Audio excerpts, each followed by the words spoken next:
माननीय उपाध्यक्ष महोदय,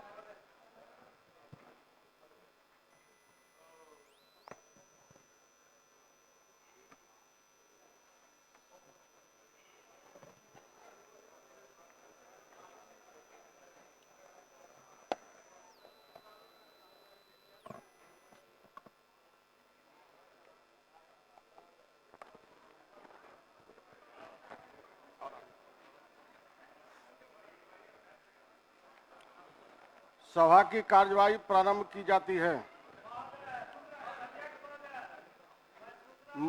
माननीय सदस्यगण, कार्य मंत्रणा समिति की बैठक, आप बैठ जाइए, बोल बहस का। माननीय सदस्यगण, पहले मेरी बात सुनिए। अभी सब समय पर उठाइएगा, समय पर उठाइएगा, समय पर। माननीय सदस्यगण, कार्य मंत्रणा समिति की बैठक आज प्रथम पाली की बैठक समाप्त होने के तुरंत बाद मेरे कार्यालय कक्ष में होगी। समिति के सभी माननीय सदस्यों से अनुरोध है कि वे इस बैठक में भाग लेने की कृपा करेंगे। समय पर उठाइएगा, समय पर बैठिए। रखिए, ये सब गलत बात है, सब रखिए। जीरो आवर काहे के लिए होता है? जीरो आवर में उठाइएगा, गलत बात है।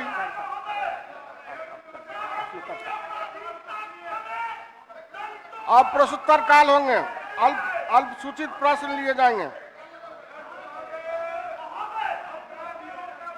माननीय सदस्य श्री अजीत शर्मा, माननीय सदस्य श्री अजीत शर्मा,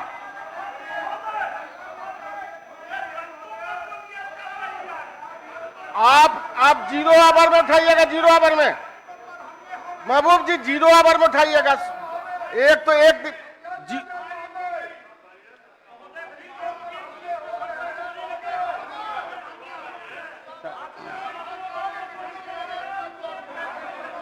बैनर हटाइए, बैनर हटाइए, बैनर।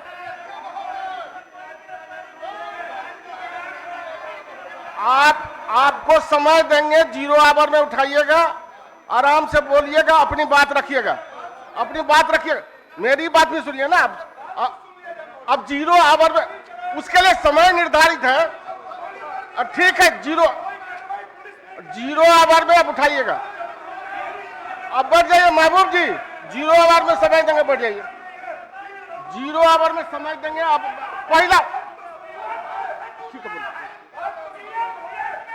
जाइए, बैठिए। अच्छा, बैठिए ना। ठीक है, बोलिए। कुछ नहीं करना है,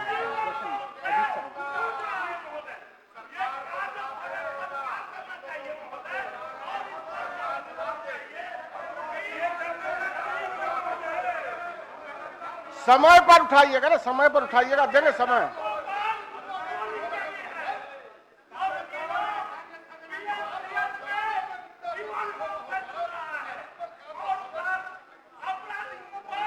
कोई बात नहीं सुनी जा रही है, वेल में बोल। देखिए,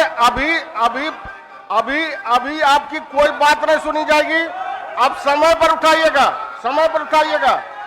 श्री अजीत शर्मा जी,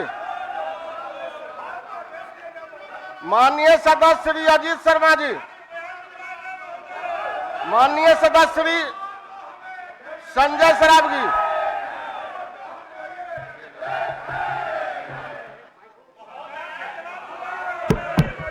आप। हाँ अध्यक्ष महोदय, आपसे आग्रह है कि आप कृपया बैठ जाएं। हम समय बोलने का समय देंगे आपको, हम बोलने का समय देंगे, आप बैठिए ना। बोलने के लिए समय देंगे, आप बैठिए।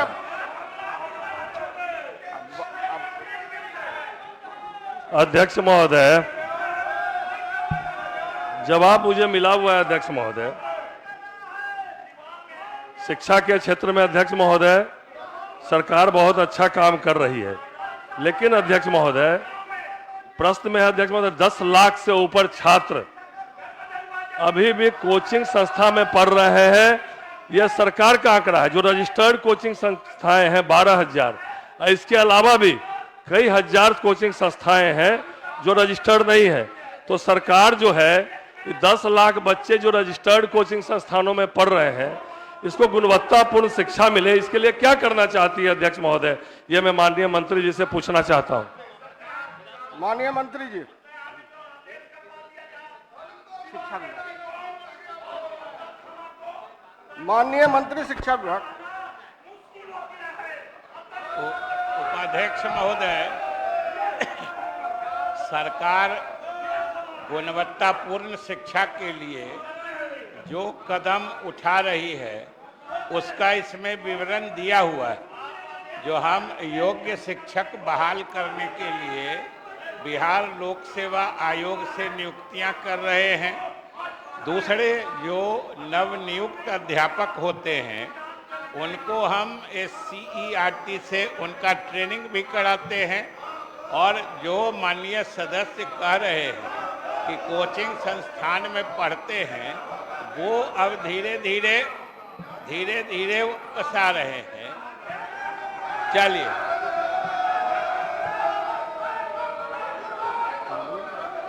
अब जाइए ना, आपका सुनने जा रहे हैं।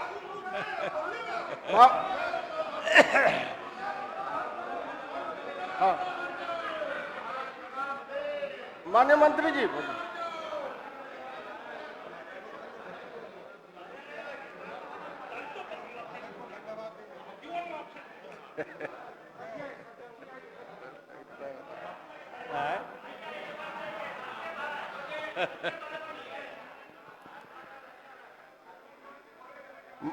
माननीय सदस्य श्री तारकिशोर प्रसाद।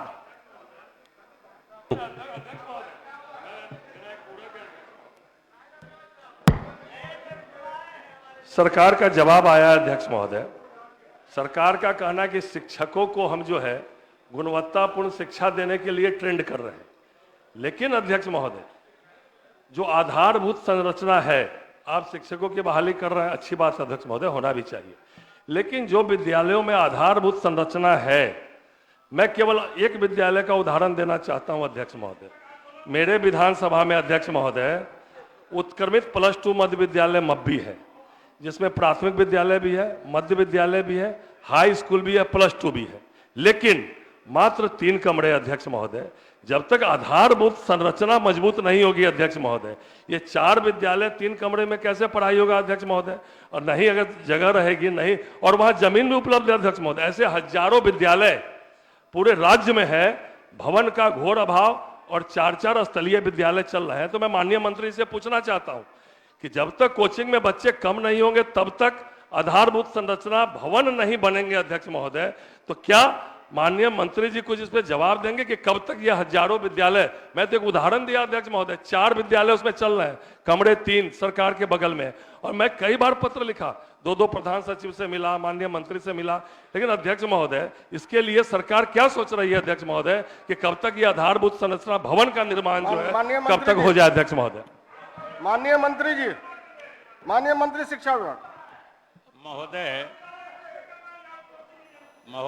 मैंने अपने उत्तर में ये बताया है कि सरकार गुणवत्तापूर्ण शिक्षा के लिए सबसे पहली जो आवश्यकता होती है वो होती है योग्य शिक्षकों की। योग्य शिक्षकों की नियुक्ति के लिए जो सरकार ने फैसला लिया कि हम शिक्षकों की नियुक्ति बिहार लोक सेवा आयोग से करेंगे, ये इस पद्धति से शिक्षक नियुक्त होके आज बिहार के विभिन्न ग्रामीण इलाकों में भी वो पहुंच चुके हैं, और उनके द्वारा जो पढ़ाई हो रही है इसकी सर्वत्र सराहना हो रही है। और माननीय सदस्य ने जो कहा है यह सही है कि हमने जो मध्य विद्यालयों को उच्चतर माध्यमिक विद्यालय में या उच्च माध्यमिक विद्यालय में, जिसको +2 विद्यालय भी कहते हैं, उसमें जो हमने उत्क्रमण किया है वहाँ सब जगह अभी पर्याप्त मात्रा में भवन उपलब्ध नहीं हो पाए।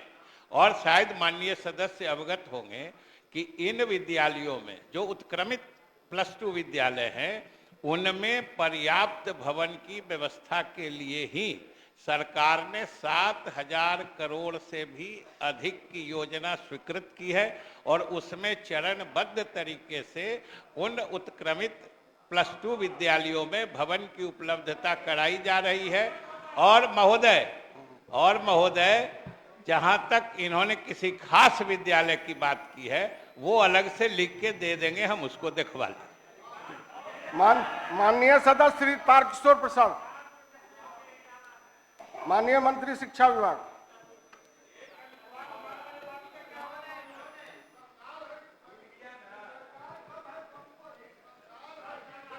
महोदय, वस्तुतः बिहार विद्यालय परीक्षा समिति द्वारा आयोजित वार्षिक इंटरमीडिएट परीक्षा में विगत 5 वर्षों में औसतन 10.6 लाख विद्यार्थी उत्तीर्ण हुए हैं। अखिल भारतीय उच्चतर शिक्षा सर्वे 2020-21 के अनुसार राज्य के उच्चतर शिक्षा संस्थानों में अंतर स्नातक पाठ्यक्रमों में 8,37,226 विद्यार्थी नामांकन ले चुके हैं। कुछ छात्र राज्य के बाहर भी नामांकन लिए हैं।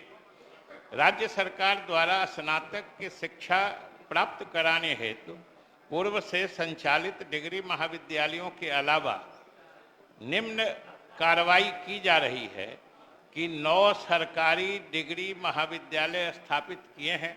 महोदय, सरकार ने पिछले ही समय सदन में घोषणा की थी कि सबसे पहले हम अगर कोई ऐसे अनुमंडल हैं जिसमें एक भी डिग्री महाविद्यालय नहीं है, हम वहां प्राथमिकता के आधार पर खोलेंगे।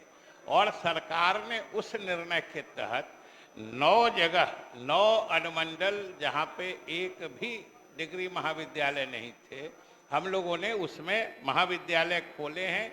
और धीरे धीरे जैसे जैसे जहां नहीं है वहां भूमि की उपलब्धता होते जा रही है, वहां हम लोग महाविद्यालय खोलने की कार्रवाई कर रहे हैं। इसी तरीके से महोदय कि निजी विश्वविद्यालयों की भी स्थापना की जा रही है और सरकार उनका सर्वेक्षण आकलन करा के उनको भी मान्यता देती है। और इस क्रम में अभी तक 7 निजी विश्वविद्यालयों की भी स्थापना की गई है।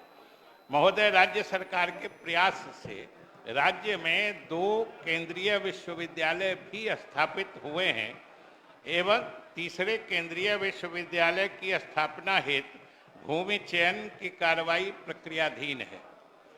महोदय, राज्य सरकार महाविद्यालयों को संबद्धता भी प्रदान करती है, जिससे कि कोई अगर निजी क्षेत्र में भी करना चाहते हैं, आवश्यक आधारभूत संरचना या उपस्कर वहां पर रखते हैं, योग्य शिक्षक रखते हैं, तो हम लोग उसको भी मान्यता देते हैं।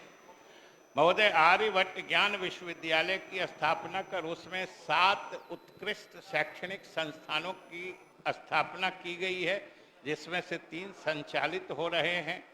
और महोदय, इस तरीके से हमने बताया है कि ये सब अतिरिक्त जो स्नातक में जाने वाले छात्र हैं, हमारे बिहार के मेधावी छात्र हैं, उनको आगे की पढ़ाई में दिक्कत नहीं हो, इसलिए सरकार ये सब कदम उठा रही है। उपाध्यक्ष महोदय, सरकार लगातार शैक्षणिक क्षेत्र में गुणात्मक परिवर्तन के लिए एवं आधारभूत संरचनाओं के लिए काम कर रही है।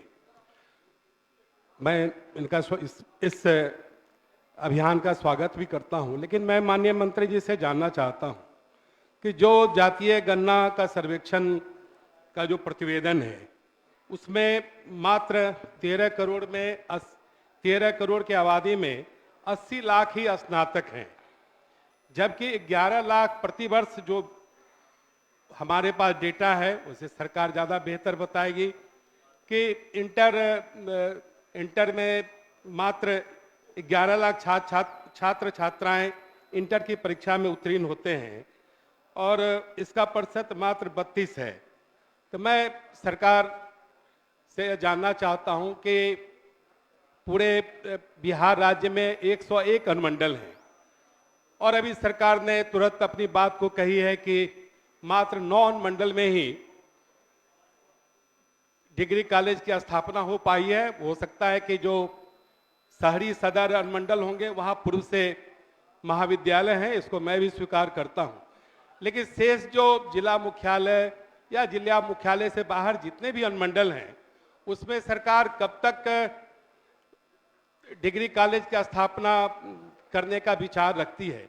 और साथ ही मैं एक और माननीय शिक्षा मंत्री जी से आपके माध्यम से जानना चाहता हूं कि जिस प्रकार से डिग्री कॉलेज की कमियां हैं, तो सरकार वित्त रहित जो जितने हमारे कॉलेज हैं, सरकार ने तो इंटर की पढ़ाई प्रत्येक पंचायत में भी प्रारंभ कर दी है और इसके यह एक स्वागत योग्य है, लेकिन जितने वित्त रहित कॉलेज हैं वहाँ संसाधन भी है, शिक्षक भी हैं। क्या अब उन सारे विद्यालयों को डिग्री के स्तर की पढ़ाई के लिए उसका अधिग्रहण करने का विचार रखती है? माननीय मंत्री शिक्षा विभाग। महोदय, माननीय सदस्य ने दो बिंदुओं पर जानना चाहा है कि एक तो 9 ही महाविद्यालय हम लोगों ने खोले हैं, 9 हम लोगों ने वैसे अनुमंडल में खोला है जहां पहले से नहीं थे। और उन्होंने सही कहा है कि 101 अनुमंडल हैं अपने यहाँ, और जब वैसे अनुमंडलों को चिन्हित किया गया जहां एक भी डिग्री महाविद्यालय नहीं है, तो इसमें 18 अनुमंडल आए थे और 18 में 9 में हो चुका है, और बाकी जिन जगहों पर अभी विलंब चल रहा है वो सबसे अधिक भूमि की अनुपलब्धता के कारण है। हम तो माननीय सदस्यों से भी अनुरोध करेंगे कि हमारे सभी सदस्य अपने अपने इलाके, अपने अपने अनुमंडल में देख लें कि जहां डिग्री कॉलेज नहीं है वहाँ जो भूमि उपलब्ध करा के दे देंगे तो उसको हम लोग जरूर देखेंगे। दूसरी चीज, उन्होंने इंटर कॉलेज की बात कही है, तो जो डिग्री कॉलेज के रूप में संबंधन देने की भी न्यूनतम अर्हताएं सुनिश्चित है, उस पर अगर वो पूरा करेंगे तो हम लोग जरूर विचार करेंगे। माननीय सदस्य डॉक्टर राम मनोज प्रसाद।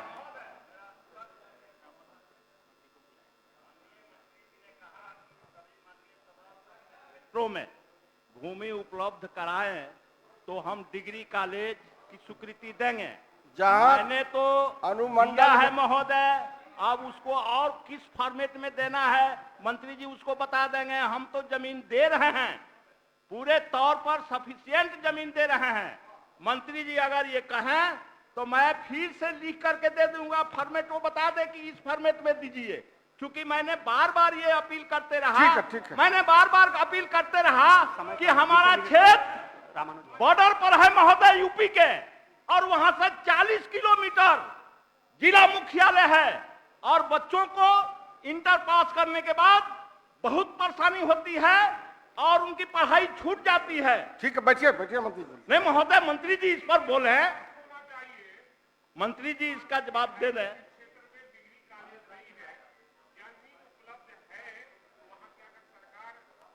चाहती है।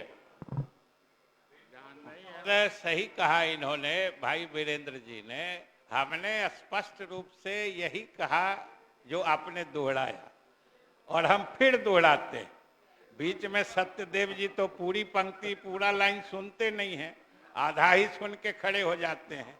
इसलिए हमने अभी भी आपको हम बता रहे हैं कि पहला उसका हिस्सा सुनिए कि जिस अनुमंडल में एक भी डिग्री महाविद्यालय नहीं है, हमने ये कहा है, और अगर वैसे अनुमंडल में कहीं भी आप भूमि पर्याप्त उपलब्ध करा देते हैं तो सरकार जरूर खोलेगी। डॉक्टर राम मनोज जी, डॉक्टर राम मनोज जी, माननीय सदस्य क्वेश्चन है राम मनोज जी का, समय का अभाव है 20 पर। अध्यक्ष महोदय पूछता हूँ। वही बोले राम मनोज जी। अध्यक्ष महोदय, उपाध्यक्ष महोदय, मैं आपके माध्यम से माननीय मंत्री जी से जो हमारे सवाल हैं उसी में हमने कहा है, जानना चाहा है कि आज के दौर में जहां पूरी दुनिया में एआई आर्टिफिशियल इंटेलिजेंस की बात हो रही है। पूरक पूछिए। मैं पूरक ही पूछ रहा हूँ उपाध्यक्ष महोदय कि ये दुनिया में आर्टिफिशियल इंटेलिजेंस की बात हो रही है, लागू भी हो रहा है। और हमारे यहाँ जो एनसीईआरटी ने जो मापदंड तैयार किया हुआ है कि सभी स्कूल, चाहे वो प्राइवेट स्कूल्स हो, सरकारी स्कूल हो, सभी में जो है कंप्यूटर की शिक्षा अनिवार्य रूप से हो।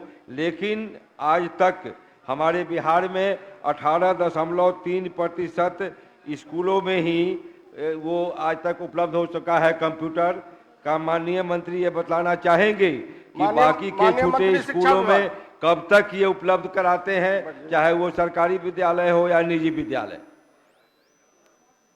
हमारे तो उत्तर में ही इनके इस पूरक का उत्तर सन्निहित है। आपका उत्तर नहीं मिला है, हम लोग नेट पर देखते नहीं रहे, पढ़े, नहीं मिला अच्छा, है। तो हम बता, तब आप उत्तर सुने ही नहीं तो पूरक कैसे पूछने लगे?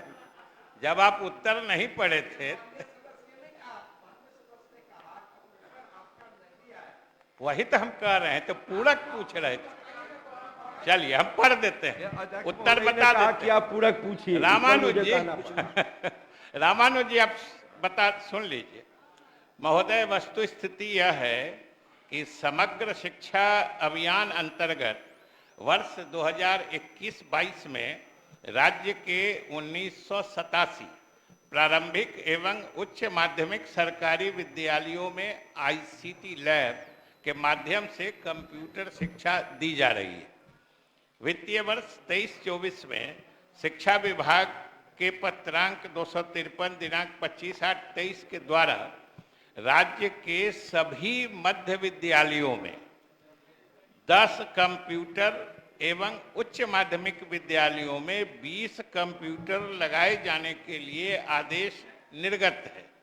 वर्तमान में 4075 विद्यालयों में कंप्यूटर शिक्षा प्रारंभ कर दी गई है और वर्ष 2024-25 से शिक्षा विभाग द्वारा क्रमिक रूप से शेष सभी विद्यालयों में जो मध्य एवं उच्च माध्यमिक विद्यालय हैं, कंप्यूटर शिक्षा और कंप्यूटर युक्त लैब के अधिष्ठापन की योजना है।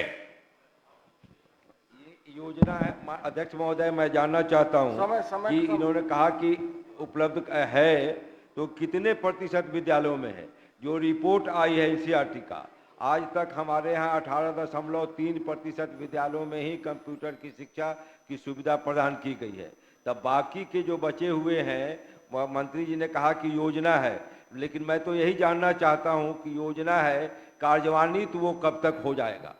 ठीक, ये समय बताएं। हमने कहा कि 2024-25 में, और 2024-25 अगला ही वित्तीय वर्ष। माननीय सदस्यगण, अब तारांकित प्रश्न लिए जाएंगे। माननीय सदस्य श्री ललन कुमार। माननीय अध्यक्ष महोदय, जवाब नहीं मिला है ऑनलाइन, हम लोगों ने खोजा है, तो हम जानना चाहेंगे माननीय मंत्री इसका क्या जवाब दिए हैं, मेरे प्रश्न का हम जवाब जानना चाहेंगे। माननीय मंत्री परिवहन विभाग। महोदय, भागलपुर से मिर्जा चौकी तक का मार्ग निर्माणाधीन होने के कारण यह मार्ग अधिसूचित नहीं हो पाया है और अधिसूचित नहीं हो पाने के कारण ही फिलहाल सरकारी बसों का परिचालन नहीं हो रहा है। महोदय, खंड 2 तो एक से ही स्पष्ट है। खंड 3 कि जिला मुख्यालय भागलपुर से मिर्जा चौकी तक का निर्माणाधीन मार्ग पूरे होने पर क्षेत्रीय परिवहन प्राधिकार भागलपुर की अनुशंसा के उपरांत विषयांकित मार्ग को अधिसूचित कर दिया जाएगा और तब इस पर सरकारी बसें चलाने की इजाजत दी जाएगी। माननीय अध्यक्ष महोदय, बस हम माननीय मंत्री जी का ध्यान आकृष्ट करना चाहते हैं कि जो हमारा पीरपैंती मिर्जा चौकी है, झारखंड के बॉर्डर पर पड़ता है और इस रूट में लोकल ट्रेन भी बहुत नगण्य है और पूरे भागलपुर जिला में पीरपैंती सबसे अलग है कि पीरपैंती 2 NH का जंक्शन है, NH 80 और NH 133 वहां आकर के मिलती है और झारखंड बिहार सब तरह का वहां पर लोड होता है और ये बहुत ही अनिवार्य है और उत्तर काफी ही सकारात्मक है और संतुष्टजनक है। हम माननीय मंत्री का आभार व्यक्त करना चाहते हैं, लेकिन हम माननीय मंत्री से बस इतना ही उम्मीद करना चाहते हैं कि जैसे ही सड़कों का निर्माण हो जाए, एनएच का काम चल रहा है, फोरलेन का काम चल रहा है, तो बसों का संचालन यथाशीघ्र हो जाए, सदन से आश्वासन मिल जाता तो काफी मुझे खुशी होती कि इसके बाद आप कर देंगे। माननीय मंत्री जी से बस हम इतना ही चाहते हैं। जी मंत्री जी। माननीय मंत्री जी, इन्होंने तो जो हम कहा वही कह रहे हैं, और सरकार तो प्राथमिकता से उसकी मरम्मत करा रही है, उन्नयन का कार्य चल रहा है, उसके बाद सरकारी बस चलाई जाएगी। माननीय सदस्य श्री श्याम बाबू प्रसाद यादव।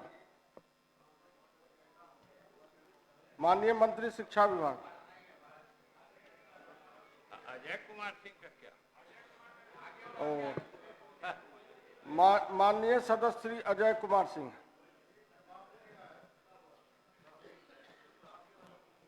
अरे आपका तो सवाले गायब हो गया था, तो जवाब खोज रहे।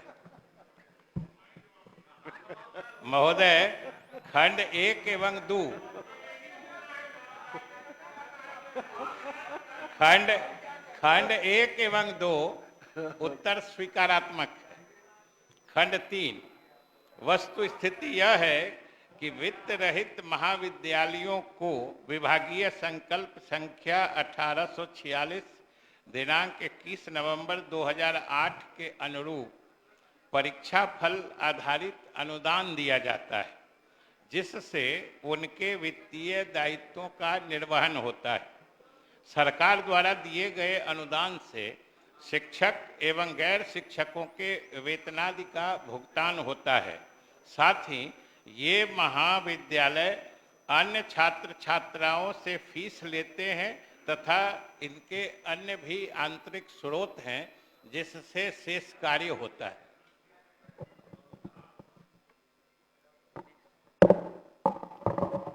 अध्यक्ष महोदय, माननीय मंत्री जी ने कहा कि अनुदान की राशि से लोगों को भुगतान किया जाता है, लेकिन वो पर्याप्त नहीं है। आप पास करने वाले के लिए आप देते हैं अनुदान, कम पास किया या बेसी पास किया उसके अनुरूप आप अनुदान देते हैं। मेरा ये कहना है कि सरकार का ये संकल्प है कि वित्त रहित या कंस्टिट्यूएंट यूनिट जो भी हो, उसमें सरकारी संकल्प के अनुसार अनुसूचित जात जनजात के सभी बच्चे बच्चियों और अन्य वर्ग के बच्चियों की फीस नहीं ली जाती है। तो ऐसी परिस्थिति में सरकार के पास और उन संस्थानों के पास जो वित्त रहित हैं, उनके पास और कौन सा आंतरिक स्रोत होगा। तो मेरे कहने का मतलब है, नहीं उपाध्यक्ष महोदय, मेरे कहने का मतलब है कि आप या तो जो फीस नहीं लेते हैं उसका अंकेक्षण करवा करके, उसका ऑडिट रिपोर्ट लेकर के सरकार उसको पैसा मुहैया करावे। एक और आप ये भी नियम बनाते हैं कि 70% जो है सो जो आय आती है उससे उन शिक्षकों को वेतन दिया जाए। इतना लंबा 30% जो है सो उनके इंफ्रास्ट्रक्चर पर खर्च हो। या तो आप दीजिए या नहीं तो उनको कहिए कि फीस लें। ये व्यवस्था आपको करनी चाहिए माननीय मंत्री जी। महोदय, बात वित्त रहित मतलब शिक्षा संस्थान जो है उनकी है। इनकी तो स्थापना ही इस शर्त के साथ की गई थी कि सरकार से कोई वित्त पोषण नहीं होगा। ये तो महोदय हम लोगों के सरकार और मुख्यमंत्री जी का निर्णय हुआ कि नहीं साहब, वित्त रहित है, फिर भी कई सारे ऐसे संस्थानों की सूचना मिली कि शिक्षक भी बिना तनख्वाह के पढ़ा रहे हैं या बहुत मामूली मिलता है। इसलिए मुख्यमंत्री जी ने वैसे शिक्षण संस्थानों के शिक्षकों को मदद करने के ख्याल से ये नई नीति बनाकर परीक्षा फल आधारित अनुदान देने की व्यवस्था की है। और परीक्षा फल आधारित इसीलिए मतलब ये नीति बनाई गई है कि शिक्षक अध्यापन कार्य में अधिक से अधिक रुचि ले, क्योंकि जितना अच्छा नतीजा निकालेंगे, रिजल्ट देंगे, उतना पेमेंट होगा। इसलिए ऐसे संस्थान में जो सरकार का निर्णय है वो पहले की स्थिति से काफ़ी बेहतर है। और ऐसे में और जो कह रहे हैं कि जो उनके आंतरिक स्रोत से जो आमदनी होती है उसमें भी 30% उनको देना है। और आपका ये सुझाव सही है और हम आपको सूचित करना चाहते हैं कि इसमें सरकार ने पहले ही निर्णय ले लिया है कि जो अनुदान परीक्षा फल आधारित सरकार देती है उसके लिए हम उसका ऑडिट अंकेक्षण तो कराते हैं और आप जहां के खास जगह का दीजिएगा तो उसका अलग से करा दें। माननीय सदस्य श्री श्याम बाबू प्रसाद यादव। सर मैंने ये कहा एक सेकंड, बड़ा विस्तार से जवाब दिया जाए बाबू, विस्तार से जवाब दिया। मैंने दूसरे माननीय सदस्य ये कहा कि जो फीस नहीं ली जाती है उसके लिए सरकार व्यवस्था करे। बोलिए श्याम बाबू प्रसाद जी। जवाब नहीं आया है महोदय। माननीय मंत्री शिक्षा विभाग। महोदय, वस्तु स्थिति यह है कि नव सृजित प्राथमिक विद्यालय बुलाकी टोला महसी प्रखंड भूमिहीन विद्यालय है।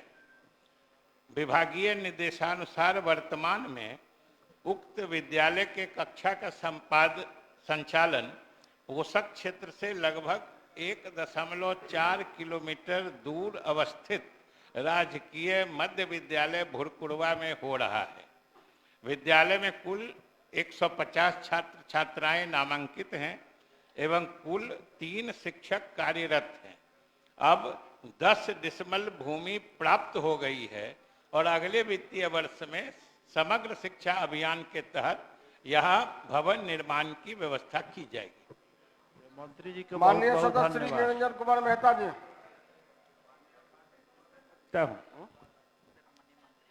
माननीय मंत्री शिक्षा विभाग। निरंजन मेहता। हाँ, निरंजन कुमार मेहता जी। महोदय, वस्तुस्थिति यह है कि विद्यालय प्रबंध समिति की बैठक संख्या 6 दिनांक 21/2/2022 को प्रस्ताव संख्या 2 में श्री अशोक कुमार रात्रि प्रहरी की सेवा का विस्तार दिनांक 31/3/2022 तक किया गया था, परंतु श्री कुमार विस्तारित सेवा अवधि में विद्यालय में कार्यरत नहीं रहे थे, जिसके कारण उन्हें उक्त अवधि के मानदेय का भुगतान नहीं किया जा सका है। आवेदक श्री अशोक कुमार द्वारा मई 2019 से अब तक के वेतन भुगतान नहीं किए जाने हेतु जिला लोक शिकायत निवारण पदाधिकारी मधेपुरा को परिवाद पत्र दिया गया था, जिसे लोक शिकायत निवारण पदाधिकारी द्वारा भी अस्वीकृत किया जा चुका है।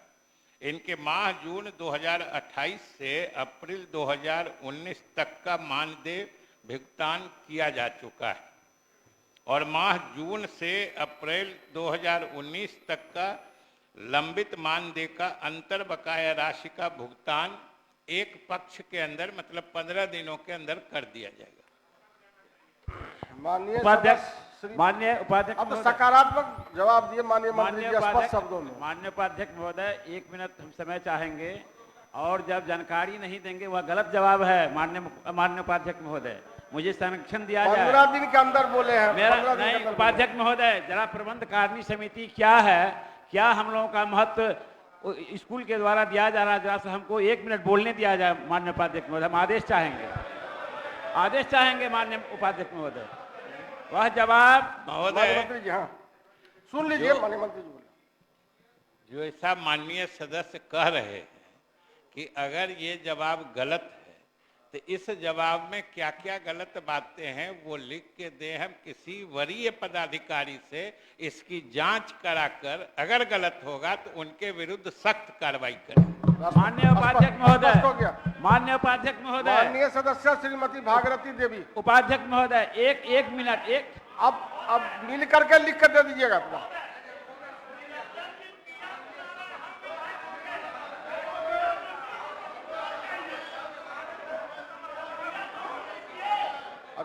बोलिए जरा सा 1 मिनट। माननीय उपाध्यक्ष महोदय बोलने दिया जाए। बोलने दीजिए। जब से निरंजन जी का बोलने दीजिए तक जब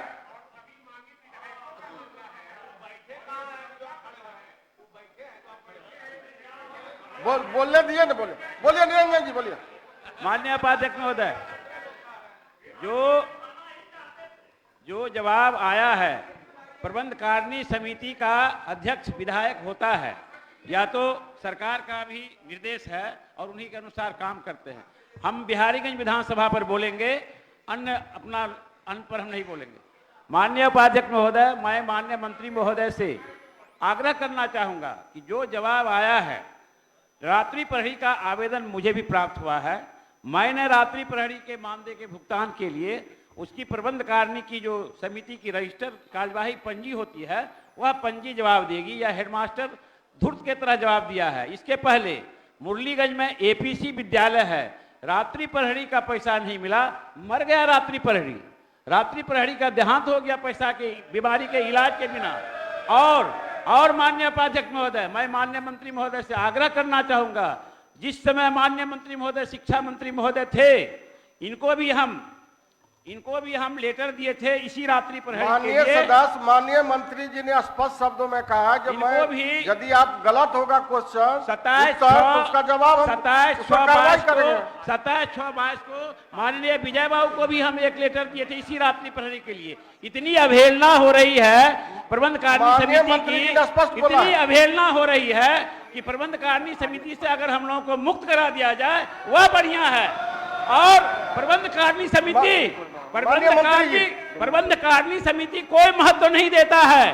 करोड़ों की राशि है इस विद्यालय में, जो निर्देश हम लोग देते हैं, विद्यालय का छत ढह रहा है, सब कुछ ढह रहा है, मकान ध्वस्त हो रहा है, करोड़ों की राशि खर्च नहीं हो रही है। हमारे 15 विधानसभा में 15 जो पुराना हाई स्कूल है, एक स्कूल का मैंने मीटिंग किया है, निर्देशित किया है। करोड़ों की राशि अभी जमा है, कोई खर्च नहीं करता है, हम लोग की अवहेलना हो रही है। और विधायक के समय को वो लोग फालतू समझता है। इसलिए इस पर संज्ञान लिया जाए और हम लोगों के मान सम्मान को देखा जाए। बहुत बहुत धन्यवाद। 1 मिनट बोल रहे हैं, बोल लीजिए। उपाध्यक्ष महोदय, माननीय सदस्य प्रबंध समिति के अध्यक्ष होते हैं और माननीय मंत्री जी का, सरकार का भी हम लोग जवाब सुने महोदय।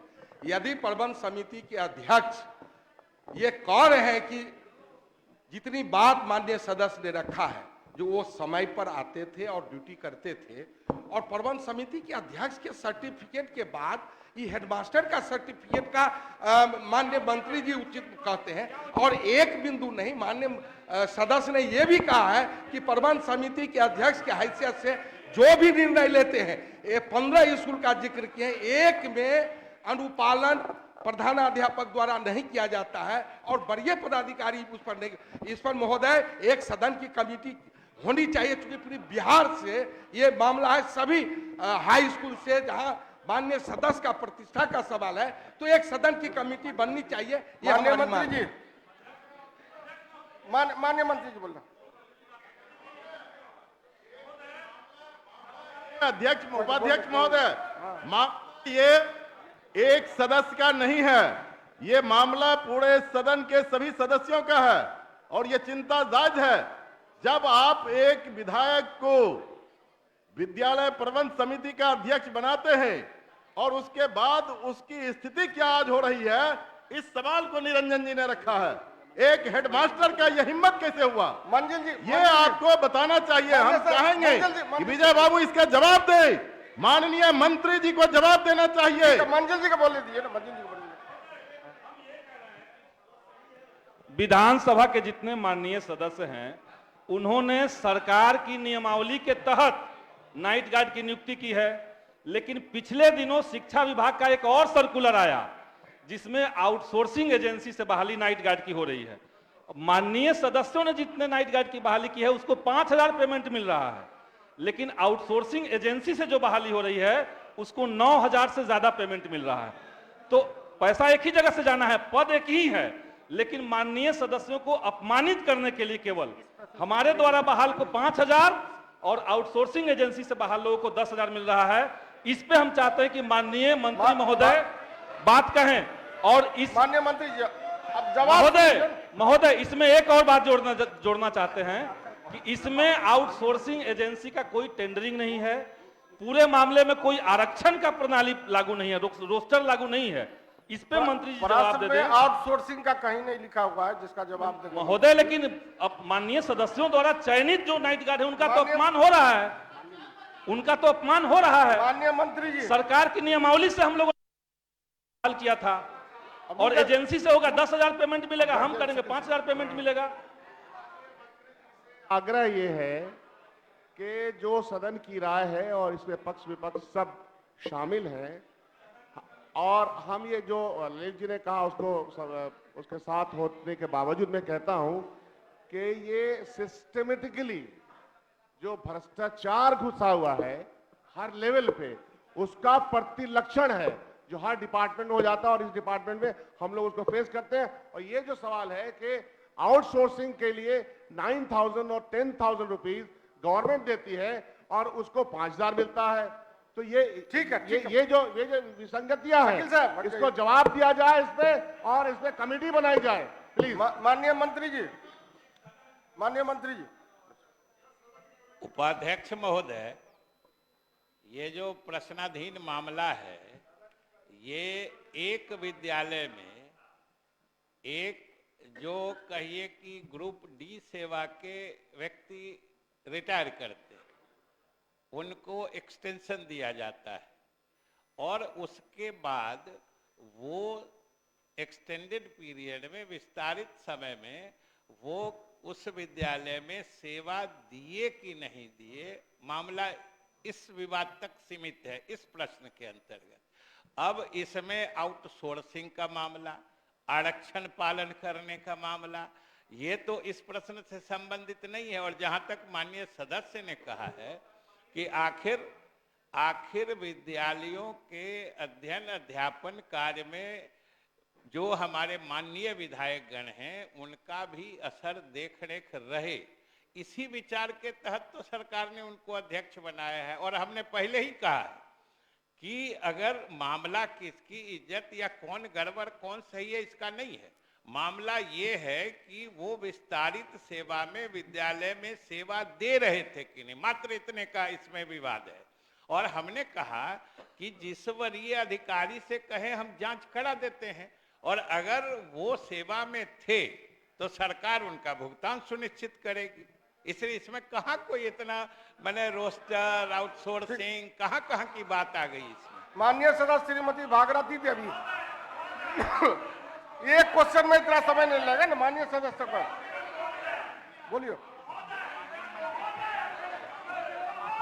माननीय मंत्री खेल विभाग,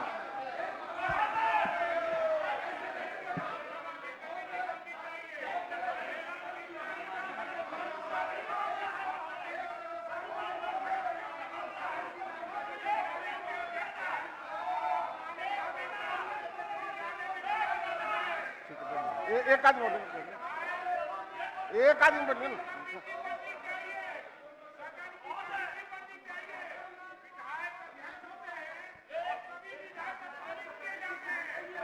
उपाध्यक्ष महोदय, बैठना चाहिए, पहले बैठ जाइए। उपाध्यक्ष महोदय, सुन लीजिए सरकार। जब प्रश्नकर्ता माननीय सदस्य संतुष्ट है महोदय, तो माननीय विपक्ष के जो विधायक है उनको इसमें क्या मतलब है? बहुत महोदय, ये बात सही है कि माननीय विधायक ने जो सवाल खड़ा किया महोदय, और उन्होंने जो पत्र लिखा महोदय, माननीय शिक्षा मंत्री चंद्रशेखर बाबू थे महोदय। अगर उस समय एक्शन लिए होते तो आज माननीय सदस्य को प्रश्न उठाने की जरूरत नहीं होती महोदय।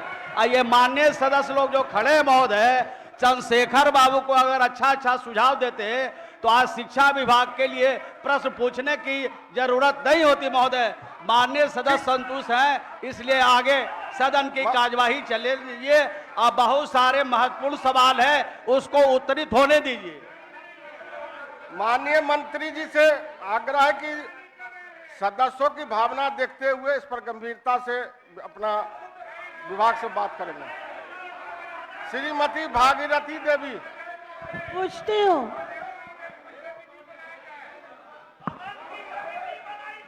माननीय उपाध्यक्ष महोदय, उत्तर आंशिक रूप से सकारात्मक है और खंड 2 उत्तर असकारात्मक है।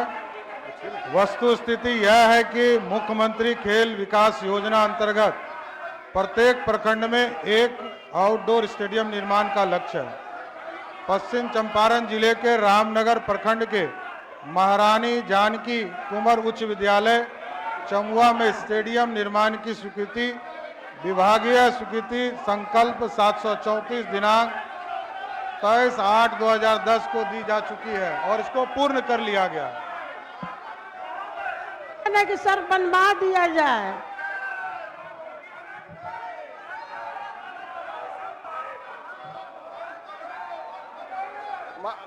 सुन लीजिए माननीय सदस्यगण,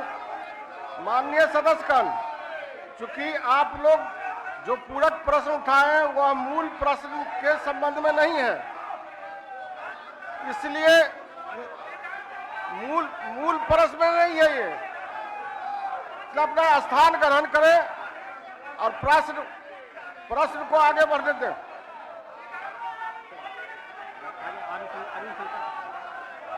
माननीय सदस्य श्री अरुणशंकर प्रसाद। उपाध्यक्ष महोदय, हाँ, उत्तर सन्निहित है। पूरक पूछिए, पूरक। उत्तर प्राप्त है महोदय। मैं माननीय मंत्री जी से जानना चाहता हूं कि जिन अधिकारियों ने आपको उत्तर दिया है वो कहीं न कहीं गुमराह किया है, और मैं विनम्रता पूर्वक जानना चाहता हूं कि 2-3 बात इसमें जो उल्लेखित किया है वो अत्यंत ही गलत है।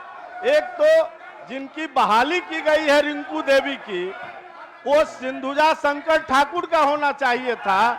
उसके बदले में वार्ड नंबर 10 में वार्ड नंबर 11 से लाकर सेविका का चयन कर दिया गया है, जो बिल्कुल गलत है।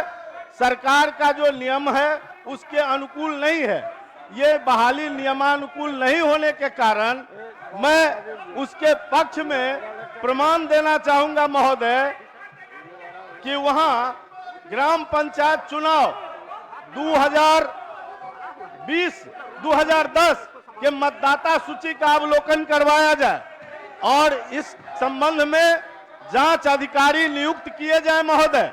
मैं प्रश्न को चुनौती देता हूं कि उत्तर गलत आया है और जांच अधिकारी नियुक्त करके इस बात की जांच कराई जाए कि जिस रिंकू देवी को प्रमाण पत्र आवासीय निर्गत कराया गया है, आवासीय प्रमाण पत्र महोदय प्रखंड विकास पदाधिकारी निर्गत करते हैं, और इस प्रश्न में बताया गया है कि अंचला अधिकारी द्वारा निर्गत आवासीय प्रमाण पत्र।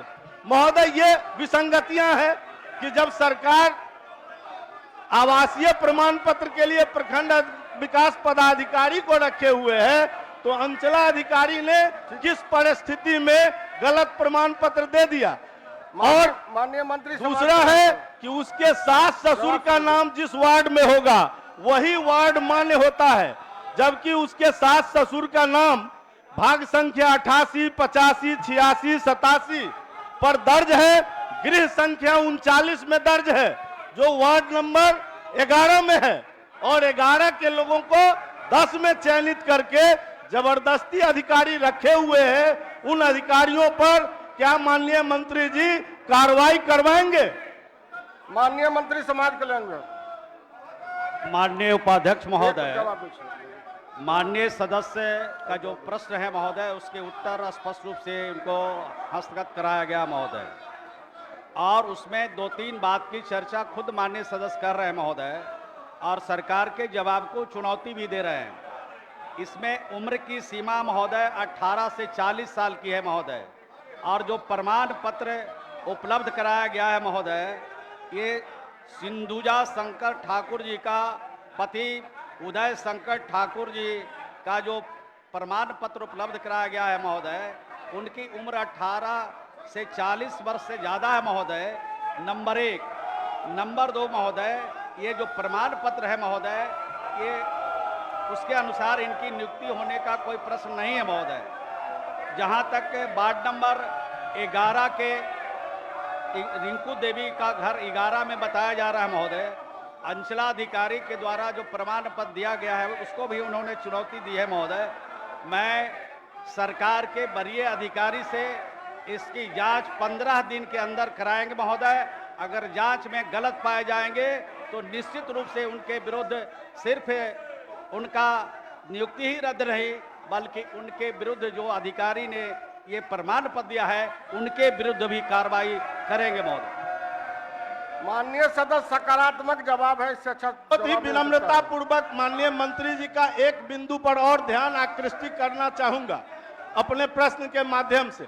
वो बिंदु है महोदय, सेविका को 10 वर्षों की छूट दी जाती है जो नौकरी में पहले से है, तो ये सहायिका भी पूर्व से नौकरी में थी, उसको जो छूट मिलनी चाहिए उम्र सीमा में वो भी उसको नहीं दिया गया है, जिसके बारे में माननीय मंत्री जी ने कहा है कि 40 वर्ष से अधिक का उम्र हो गया। यदि उसके अनुभव के आधार पर उसके उम्र सीमा की छूट अगर सहायिका को मिलनी चाहिए तो उसके आधार पर वो उम्र सीमा भी वैध है महोदय। और बिल्कुल इसकी जांच जिलाधिकारी से कराकर 15 दिनों में माननीय मंत्री जी से अनुरोध करूंगा कि वो कह रहे हैं जांच कराएंगे, माननीय मंत्री जी मधुबनी के जिलाधिकारी या डीडीसी से इसकी जांच करा दें। उपाध्यक्ष महोदय, जब मैंने जांच की बात कही है महोदय, तो जांच हर पहलू पर होगा, एक बिंदु पर जांच नहीं होगी। जितने बिंदु जांच के होंगे सभी बिंदुओं पर जांच होगी और जांच के बाद फलाफल आएगा महोदय। और जो इसमें दोषी होंगे कोई कीमत पर वो बचने वाले नहीं। माननीय सदस्यगण, आप लोगों की जांच कराने के लिए माननीय मंत्री जी का बहुत बहुत धन्यवाद। आप लोगों की भावना को माननीय मंत्री जी के आसन के द्वारा बताया गया है और गंभीरता पूर्वक विचार करके आप लोगों की जो भावना है उसको कद्र किया जाएगा। माननीय सदस्य श्री यूसुफ सलाउद्दीन साहब, हो जाएगा। माननीय सदस्य यूसुफ सलाउद्दीन,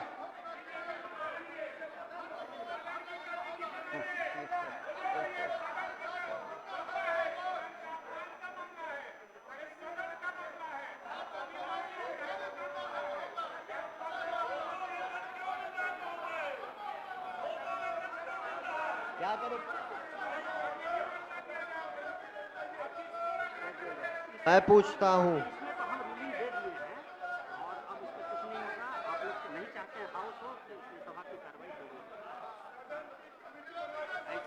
देखिए अब हम तो अपना रूलिंग दे दिए हैं, आप लोग नहीं चाहिएगा सभा कार्रवाई नहीं चले तो उसका लिए हमको गल आप लोग को भी सोचना चाहिए ना।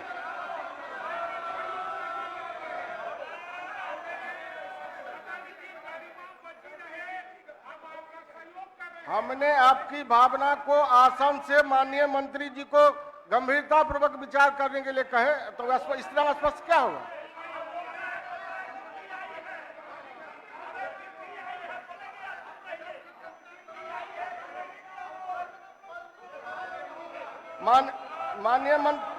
माननीय मंत्री शिक्षा विभाग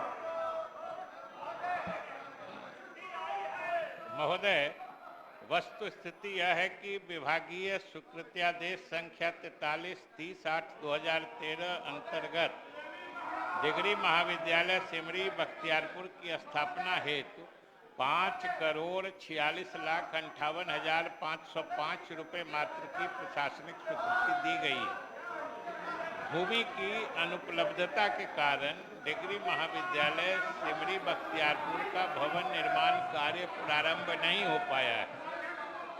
जिला समाहर्ता सहरसा के से जो पत्र प्राप्त हुआ है कि अब इस महाविद्यालय के भवन निर्माण हेतु 2.5 एकड़ की भूमि उपलब्ध हो गई है।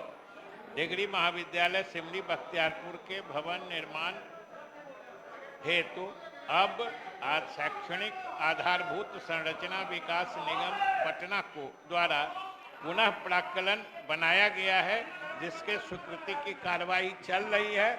अगले वित्तीय वर्ष में निर्माण कर दिया जाएगा। माननीय सदस्य, बहुत ही सकारात्मक जवाब है आपका। माननीय सदस्य श्री अमरेंद्र प्रताप सिंह।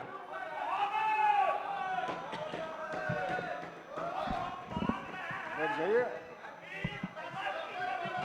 आपकी भावना से सरकार अवगत हो गई है। बैठिए आप लोग, बैठ जाइए, बैठ जाइए। ललित बाबू बैठिए,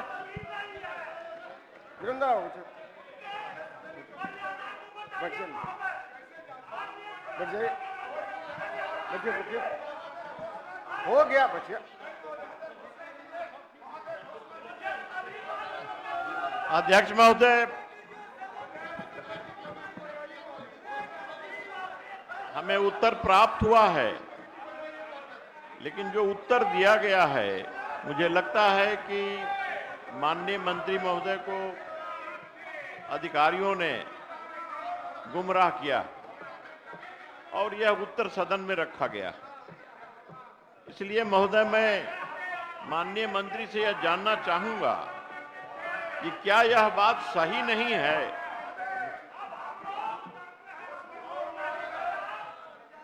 कि कमेटी के सेफ्टी कमेटी के सिफारिश के बाद महोदय अपने अपने अपने अपने अपने जगह पर स्थान ग्रहण कीजिए।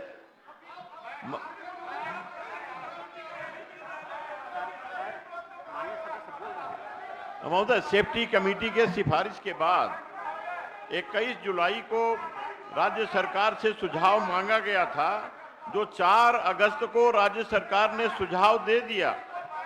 महोदय, 4 अगस्त के सुझाव, राज्य सरकार के सुझाव देने के बाद भारत सरकार का नोटिफिकेशन आया है।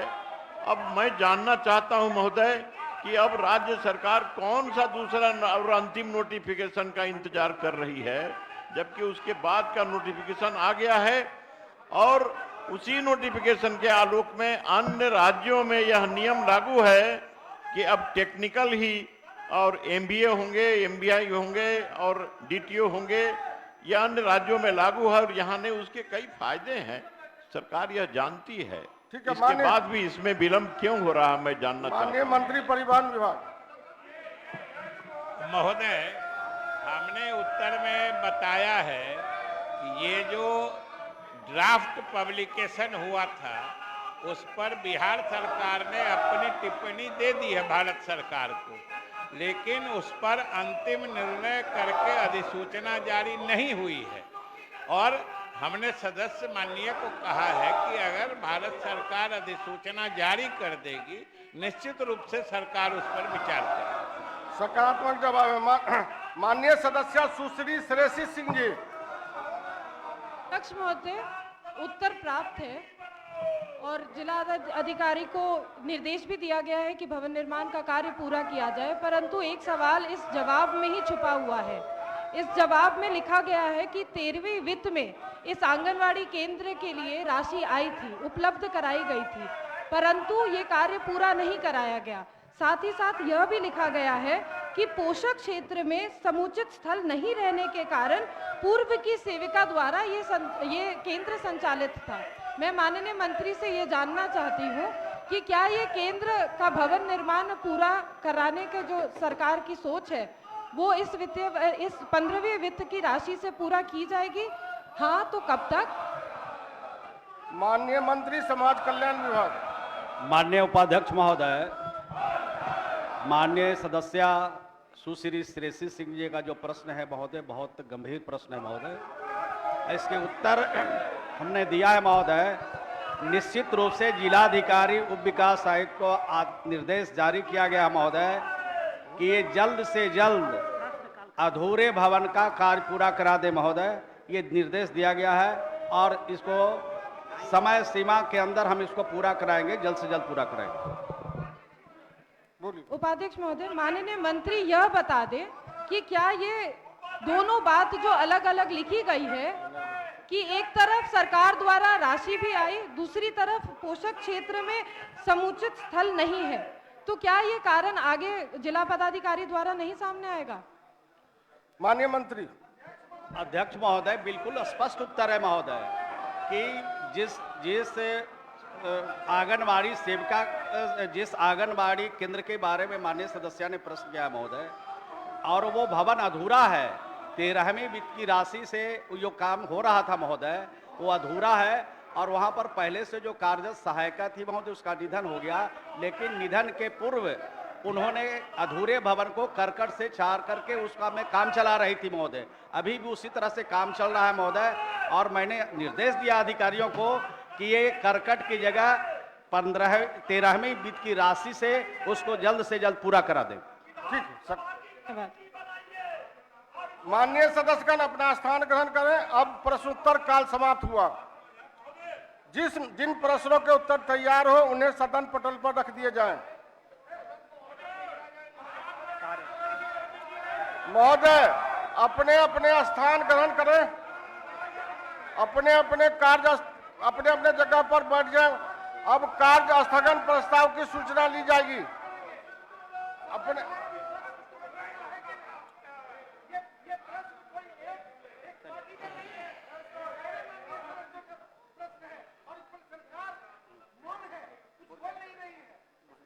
माननीय सदस्यगण, आज दिनांक 13 फरवरी 2024 के लिए निम्न माननीय सदस्यों से कार्य स्थगन प्रस्ताव की सूचना प्राप्त हुई है।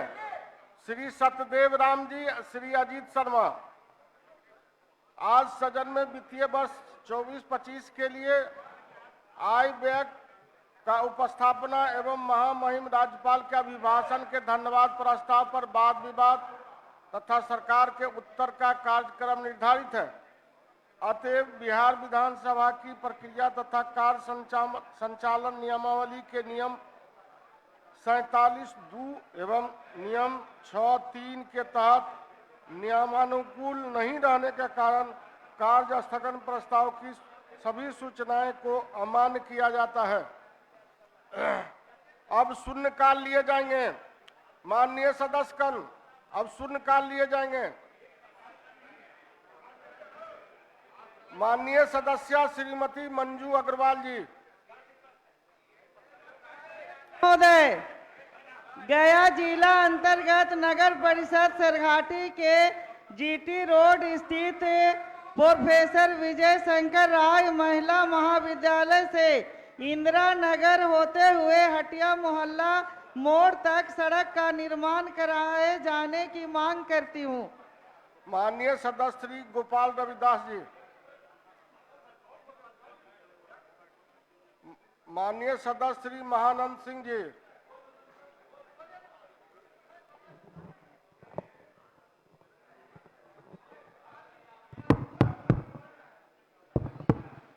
+2 उच्च माध्यमिक अतिथि शिक्षकों की 2018 से हुई बहाली को अस्थायी समायोजन करने एवं अरवल के अतिथि शिक्षकों के 8 माह का बकाया वेतन भुगतान करने की मांग करता हूं।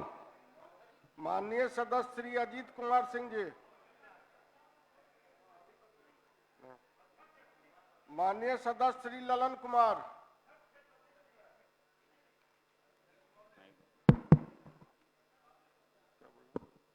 माननीय अध्यक्ष महोदय, सरकार के योजनानुसार शहरी एवं ग्रामीण क्षेत्रों में विद्युत विभाग द्वारा प्रीपेड या स्मार्ट मीटर लगाया जा रहा है, जिसके कारण वर्षों से विभाग को सेवा दे रहे मीटर रीडर बेरोजगार हो जाएंगे।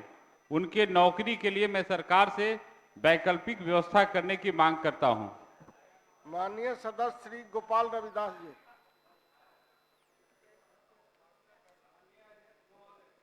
झारखंड की तर्ज पर बिहार में भी 60 की जगह पर 50 वर्ष वृद्धा पेंशन के लिए उम्र सीमा लागू करने की मांग करता हूं। श्री अजीत कुमार सिंह जी। माननीय सदस्य श्री कृष्णनंदन पासवान जी।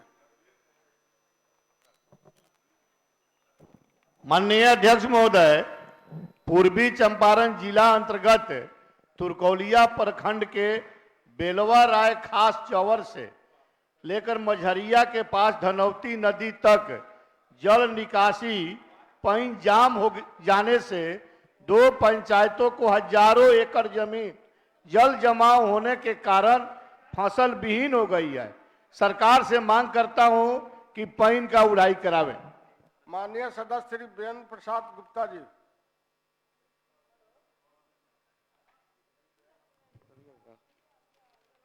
माननीय उपाध्यक्ष महोदय, पश्चिम चंपारण जिला अंतर्गत वाल्मीकि नगर टाइगर रिजर्व क्षेत्र के जंगल किनारे के गांवों के किसानों की तैयार गन्ना फसल भालू, बंदर, सुअर, सियार काफी नुकसान कर रहे हैं।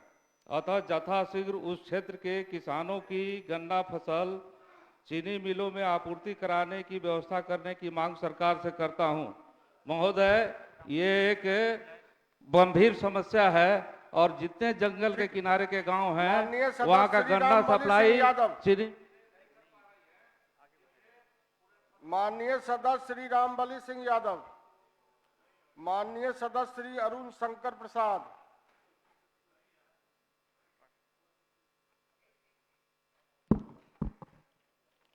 उपाध्यक्ष महोदय, मधुबनी जिला के बासोपट्टी प्रखंड में प्रधानमंत्री सड़क बासोपट्टी से बलाट के बीच बछराजा नदी पर घोड़बंकी के पास स्क्रू पाइल्स पुल क्षतिग्रस्त होने से जान माल का खतरा बना रहता है।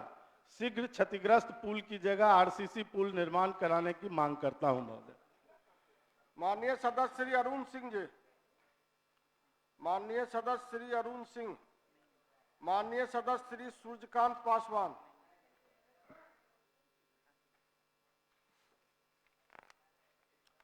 माननीय सदस्य श्री रणविजय साहू, माननीय सदस्य श्री रणविजय साहू, माननीय सदस्य श्री मनोज मंजिल,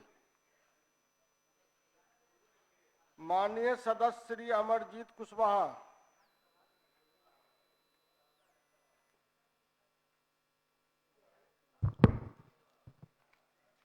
उपाध्यक्ष महोदय, सिवान जिले के दरौदा के समान विग्रह गांव में दिनांक 10/2/24 को भाजपा संरक्षित सामंती अपराधियों द्वारा दलितों पर किए गए जानलेवा हमले, जिसमें महिला समेत 3 लोग गंभीर रूप से घायल हैं। उक्त घटना में संलिप्त अपराधियों की तत्काल गिरफ्तारी का मांग करता हूं। श्री संदीप सौरभ। अध्यक्ष महोदय,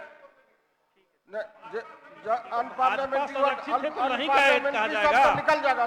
भाजपा संरक्षित है तो नहीं कहा जाएगा। निकल जाएगा। अध्यक्ष महोदय, और संसदीय भाषा को प्रोसीडिंग से निकाल दीजिए। उपाध्यक्ष महोदय, सौरभ जी, उपाध्यक्ष महोदय, बिहार के नियोजित शिक्षकों को सक्षमता परीक्षा के नाम पर नौकरी छीनने की विभागीय सिफारिश, ऑनलाइन परीक्षा तथा जबरन अन्य जिलों में स्थानांतरण की नीति वापस ली जाए। सभी नियोजित शिक्षकों का ऐच्छिक स्थानांतरण करते हुए विशेष शिक्षक नियमावली 2023 में संशोधन कर उन्हें राज्य कर्मी का दर्जा दिया जाए। सुश्री श्रेयसी सिंह। उपाध्यक्ष महोदय, जमुई विधानसभा क्षेत्र अंतर्गत बरहट प्रखंड के डाढ़ा पंचायत के डाढ़ा गांव में दुर्गा मंदिर से पमैया होते हुए गादी कटौना मुख्य मार्ग तक नकटी नदी पर पुल निर्माण की मांग करती हूं। माननीय सदस्य श्री वीरेंद्र कुमार। माननीय उपाध्यक्ष महोदय, समस्तीपुर जिला अंतर्गत नगर पंचायत सिंघिया में किसानों के सैकड़ों एकड़ कृषि योग्य भूमि में जल जमाव होने से किसानों की खेती नहीं हो पाती है। जल निकासी हेतु नहर का निर्माण इसी वित्तीय वर्ष में करवाने की मांग सरकार से करता हूं। माननीय सदस्य श्रीमती रश्मि वर्मा जी। माननीय उपाध्यक्ष महोदय, बेतिया जिला अंतर्गत नरकटियागंज नगर परिषद के सभी वार्डों में सुरक्षा दृष्टिकोण से अतिरिक्त सीसीटीवी कैमरा के अधिष्ठापन की अति आवश्यकता है। मैं सदन के माध्यम से सरकार से नरकटियागंज नगर परिषद के सभी वार्डों में अतिरिक्त सीसीटीवी कैमरा अधिष्ठापित करने की मांग करती हूं। माननीय सदस्य श्री सुदामा प्रसाद जी। माननीय सदस्य श्री पवन कुमार यादव जी।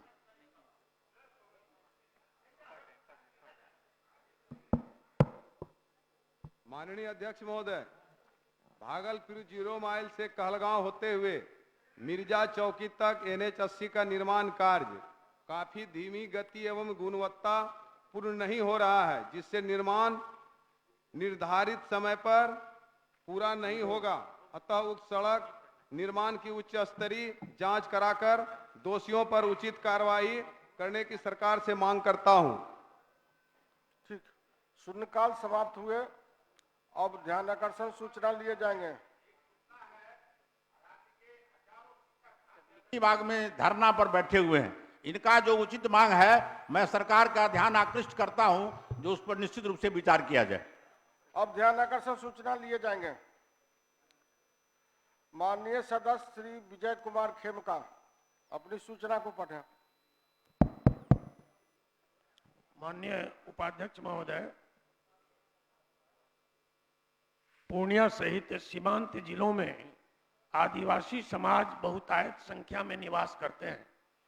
पूर्णिया में आदिवासी समाज के लोग प्रत्येक वर्ष शहरुल महोत्सव मनाते हैं, जिसमें आसपास के जिलों से हजारों की संख्या में श्रद्धालु शरीक होने आते हैं। पूर्णिया में प्रत्येक वर्ष आयोजित होने वाले इस शहरुल महोत्सव आम जनों की भागीदारी से मनाई जाती है, जिसमें संसाधन के अभाव में श्रद्धालुओं को काफी कठिनाई होती है। उक्त कार्यक्रम की भव्यता एवं जनजाति समाज की भागीदारी को देखते हुए शहरुल महोत्सव को सरकारी स्तर पर अन्य महोत्सव की तरह पूर्णिया में राजकीय महोत्सव के रूप में मनाने की आवश्यकता है। अतः आदिवासी समाज के लोगों की भावना के अनुरूप कार्यक्रम की भव्यता एवं हजारों लोगों की भागीदारी को देखते हुए शहरुल महोत्सव को पूर्णिया में राजकीय महोत्सव के रूप में मनाने हेतु मैं सदन के माध्यम से सरकार का ध्यान आकृष्ट करता हूं। माननीय मंत्री।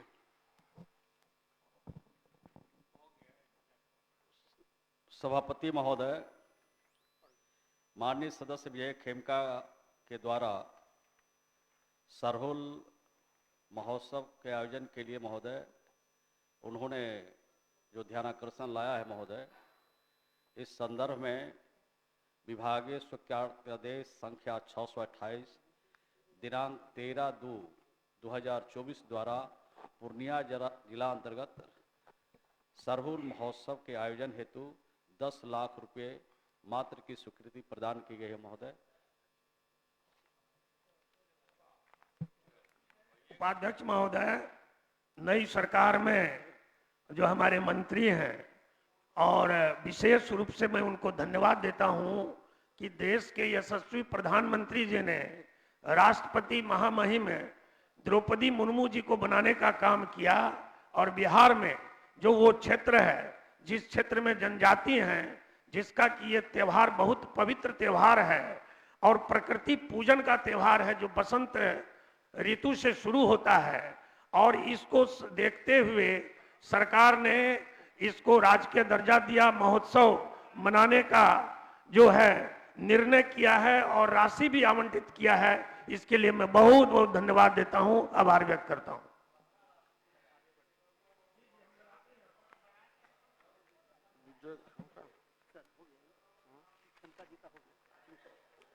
माननीय सदस्य श्री अचमित ऋषिदेव अपनी सूचना को पढ़ें।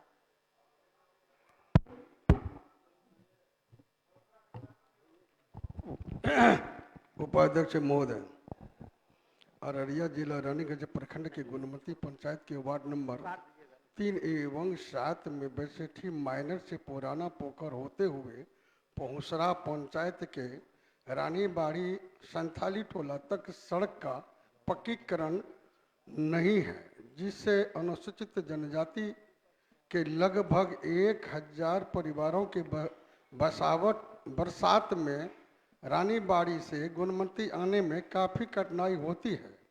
इस सड़क में 3 जगह कलभट की जरूरत है, जिसमें पहला पुराना पोखर से पूर्व और नहर से पश्चिम में, दूसरा परमाणु राय के जमीन खाता नंबर 303 और खेसरा नंबर 2389 के पास तथा तीसरा कोचाधार में यह सड़क गुणमती तथा पहुंसरा 2 पंचायत को जोड़ता है। अतः उक्त वर्णित सड़क का पक्कीकरण कराने हेतु मैं सदन के माध्यम से सरकार का ध्यान आकृष्ट करता हूं। माननीय मंत्री ग्रामीण कार्य विभाग। माननीय उपाध्यक्ष महोदय, माननीय सदस्य श्री अच्युत ऋषिदेव जी के ध्यान आकर्षण सूचना के संबंध में महोदय, वस्तु स्थिति यह है कि ध्यानाकर्षित पथ अलाइनमेंट में अवस्थित रानीबाड़ी संथाली टोला को संपर्कता प्रदान करने हेतु छूटे हुए बसावट के तहत मोबाइल ऐप द्वारा सर्वे कार्य करा लिया गया है, जिसका सर्वे आईडी संख्या 66351 है। तदनुसार समीक्षा उपरांत प्राथमिकता एवं निधि की उपलब्धता के आधार पर अग्रेतर कार्रवाई किया जाना संभव हो सकेगा। माननीय सभापति महोदय, मैं मंत्री जी को धन्यवाद देते हैं। माननीय सभापति, प्रत्यायुक्त विधान समिति नहीं है ना। अब सभा की कार्यवाही 2 बजे दिन तक के लिए स्थगित की जाती है।